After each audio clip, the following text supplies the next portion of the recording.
Tu n'es pas compliqué, certainement, il y a eu des défis.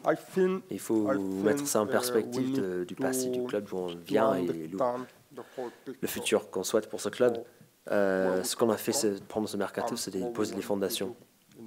Et je dirais qu'on est à 75-80% du projet, ce qu'on a voulu atteindre.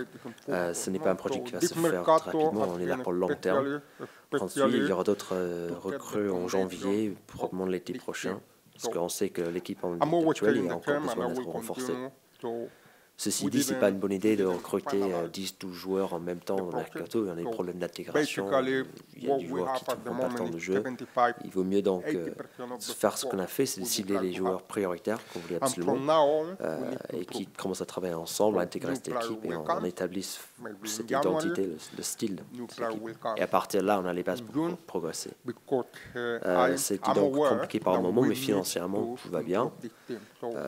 C'est une stratégie de long terme, une travail de longue haleine.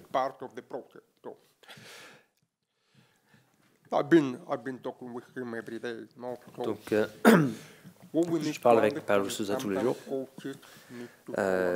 Pendant ce processus, on a toujours parlé tous les jours.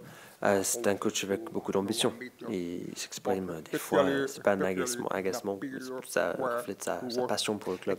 D'ailleurs, j'aime pas les entraîneurs qui n'ont pas cette ambition, qui n'ont pas ce feu. Paulo Sousa était ma première recrue, on peut dire, c'est la première décision en venant. Les propriétaires m'ont fait venir ici, j'ai nommé Paulo Sousa parce que toujours mon premier pas, c'est de choisir le coach. Pourquoi Paulo? Parce que c'est un très bon coach et la bonne personne, je crois, pour faire progresser ce club dans sa prochaine étape. Mais par moments, oui, c'est pas facile. Un coach qui bosse dur tous les jours, qui a suivi des critiques de la part des supporters, de la presse des fois.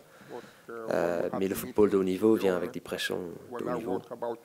Actuellement, les choses vont plutôt bien, l'équipe commence à être performante, on a plus de régularité et donc ça va mieux, tout le monde est plus serein.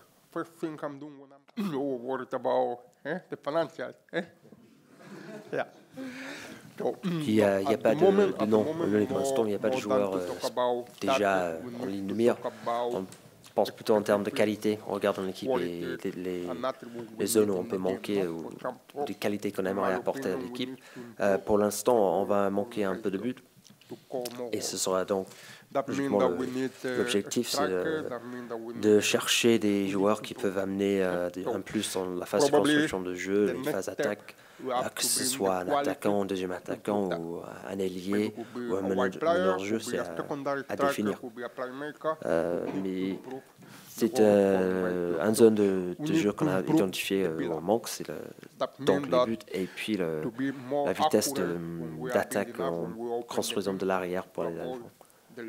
Pour votre question aux moyens financiers, évidemment c'est limité, il faut décider où on a eu l'argent. Donc est-ce qu'on met tout dans un attaquant ou est-ce qu'on se concentre plus sur le milieu de terrain et on a Youssef qui va les aider avec la construction et la récupération du ballon.